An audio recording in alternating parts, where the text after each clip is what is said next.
that large parts of the Palestinian cause are trying to do woke Antifa-style tactics of making life miserable and then just want to say, oh, it's just speech. It's just speech if you're doing it to persuade. It's not just speech if you're trying to target somebody for harassment on a college campus because of their religious or other identity. And that's what a bunch of them are doing. And the Ivy League wants to pretend otherwise because their wokesters have turned on them. The revolution is chopping off its own. And this is what happens when you let a bunch of left. This is what Cernovich has been talking about. It's like all these pro-Palestinian crowd, just listen to them or on any other topic. These are not people you want to be associated with. These are people that you don't want to be affiliated with. They're lying, fraudulent hypocrites 9 out of 10 times, including people like Scott Horton, who just starts frothing at the mouth about the Zionists. And he can't be reasonable about anything. Just watch his debate with Will Chamberlain and Tim Pool, just like his discussion with you. Just impossible to be there. But we got to stake with a line. If it's stalking or harassment, illegal. If it's just persuasive speech, it's not illegal. Let's draw that line, and somehow nobody can do it either on the left or the right, depending on whether it's Trump or Israel. It's at issue. Well, this is where the question gets muddied in the waters, where they say, okay, First Amendment issues versus campus policy. And so some people are saying, look, if it's not illegal, then it should be awful but lawful, calling for the genocide of an identifiable group. If it's not illegal, I'm not sure. Robert, is overt calls... No, it's not illegal. These private universities can absolutely limit speech. There's no question about that. So the question... There's sometimes that something might be tied in to things being a public forum in select circumstances, but they absolutely can. And within free speech restriction, like public universities and public schools, which are governed by speech restrictions, Ivy League's not, if it interferes with their educational duties, they can do it. And that's where it's like the suit that we talked about, the Jewish kids against Columbia.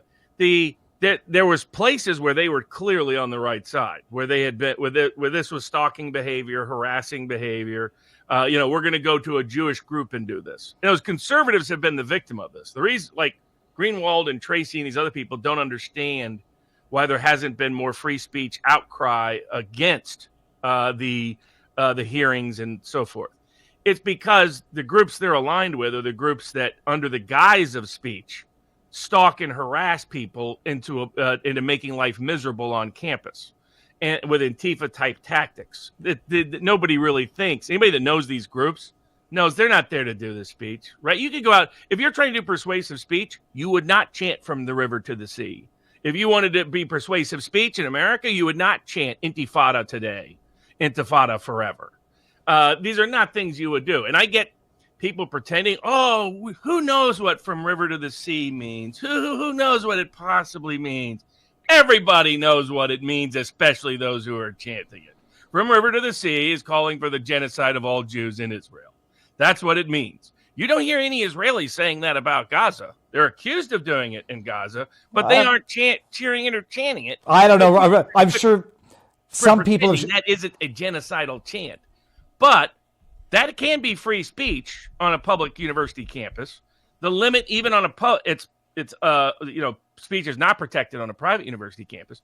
But if it interferes with their duties, this is where if you do it in a classroom, if you do it at other students or groups, if you go to a student's dorm to do it, which, by the way, they all do, these pro-Palestinian groups, they brag about it. They say that's their goal and objective. That's what makes it an unusual First Amendment situation.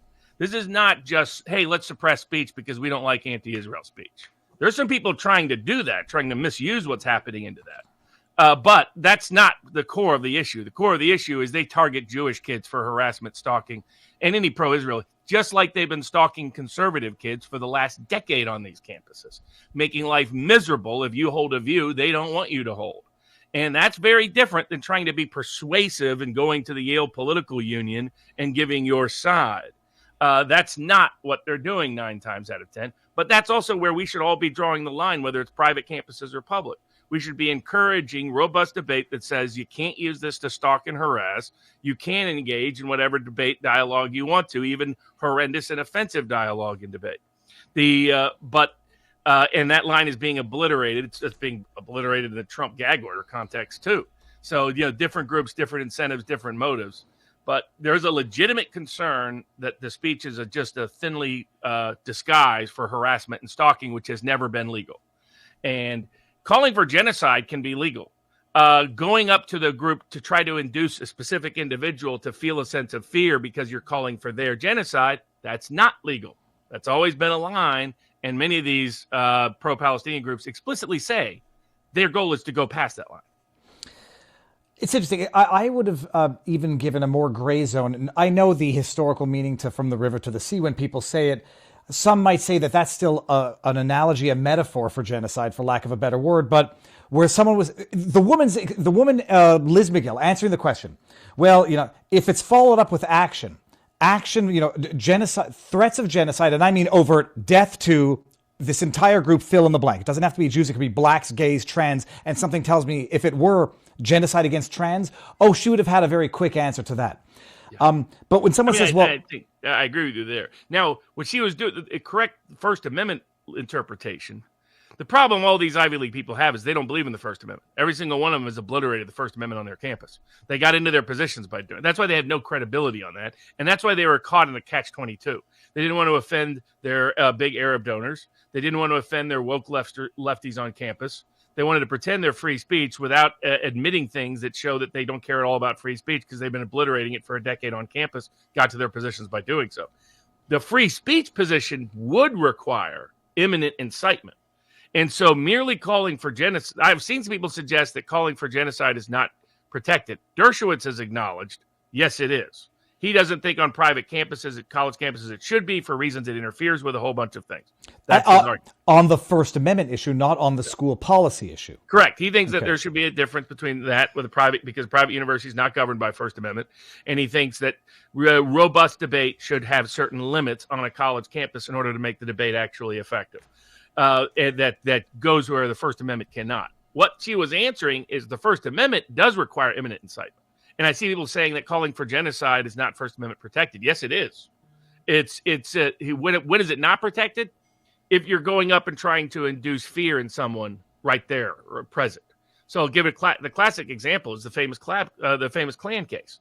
So when they're doing it at a Klan rally, they're calling for direct violence against black citizens. The Supreme Court said, that's protected because there was no imminent incitement. No incitement of imminent lawless action.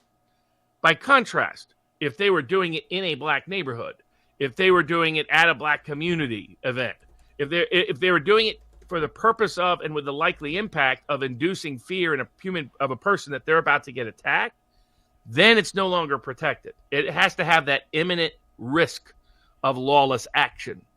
It's the same thing the D.C. Circuit had tried to obliterate in the Trump gag order case. That is the imminent incitement requirement part. They at least mostly gutted the gag order, but that's the difference. The question is that applicable to a college campus? On a college campus, they can go further because it's okay to limit speech if it's necessary to promote and protect their educational mission. So that's where they could say, okay, where the problem all these professors had is they've banned a speech that they call hate speech they don't like for a bunch of political reasons. It's just not calling for the mass murder of a group of people based on their religion, it turns out, because it's a politically unprotected religion. Particularly, it's the religion on the opposite side of a lot of their big donors from the Arab Muslim world, and especially Qatar. And that's the other dirty little secret here. So, I mean, that's the money war that's going on between big pro-Israel donors. They're just now stepping up, recognizing how nefarious the Arab money that's poured in, that's been as nefarious as the Chinese money into American universities over the past decade. Well, it's a shame that Liz McGill can't think as fast on her feet as you can. But the issue there was the question was not about First Amendment rights on the campus. It was about violating campus policy, whether or not calling for the genocide of Jews or anyone violates the policy. I want to bring this up because I don't think most people know exactly what Brandenburg or whoever gave a Jewish community. True. And whether or not that could have been the grounds. And to Dershowitz's credit, he defended the Nazis. So that's where he has much more credibility to me on this topic than most others. But if the question, it's like there you have a public community, not the same as a college campus where you've invited members that you have a certain duty to protect. That's not true for just the random. There is no broad duty to protect on the government. There is in the context of universities. there's an implicit contractual obligation under their rules and policies and under their tuition. This is part of the Columbia lawsuit. So that's where there's a bit of a difference between that and just whether Skokie has to say you can march, but just not through that neighborhood. Well, they may have, if Skokie had said you can't march through that neighborhood because that is the highest per capita incidence of Holocaust victims in America, and we think you're doing this in order to terrorize those individuals. They may have been constitutionally okay if they had limited it in that way. That didn't end up being the issue, though. I want to bring up the statement because I think people think it was worse than it was. This is the quote that was at issue. This is an organizers meeting. We have quite a few members here today. We're not a revengeant organization, but if our president, our Congress, our Supreme Court continues to suppress the white Caucasian race, it's possible that there might have to be some revengeance taken. And so the revenge, I don't even know if that's a word. So I mean, even to me, like that's. You mean a Klansman can't speak English? No. Well, I mean, I don't know if it's been added to the Urban Dictionary since. That to me, that's black and white. That obviously has to be dictionary. Only pronunciation, Robert. Yeah, exactly. That to me is objectively must be tolerated exercise of free speech. Calling for the genocide, even if it's from the river to the sea, I could be allowed to think that most people don't know what it means. Intifada today, Intifada forever. Yeah, saying they're part of the October 7th operation, using that using that tags, or putting. Like not only BLM, but a bunch of Palestinian groups on campus did, handing out pamphlets with those gliders that came in and terrorized Jews on October 7th. That's stuff that's, they're really, from a university perspective, you can absolutely ban that constitutionally because of the nature of the campus and the inflammatory nature of that could reasonably lead someone to believe. It would be like, for example, Klan activity has almost always been banned on college campuses, right? And so it's the same grounds, right? So is putting up a cross in a public event protected speech? A burning cross can be. Not when you put it on somebody's lawn, it isn't. Then it's a crime because that's intended to intimidate and terrorize a person. It generally is prohibited on college campuses because college campuses have a right to protect their educational purpose and their obligation to protect their kids on campus. So that's where there really is a line. And I'm just urging people on the right to be consistent about where that line is. Don't blur it because you have an excuse now to bash people that are on the anti-Israeli side of the aisle. That's where we should stay with the line, whichever side, the free speech line, and including the free speech on college campus line, which I agree is different, but there's still a line there that we can maintain that protects robust speech on campuses without interfering with their educational mission and without unduly limiting speech.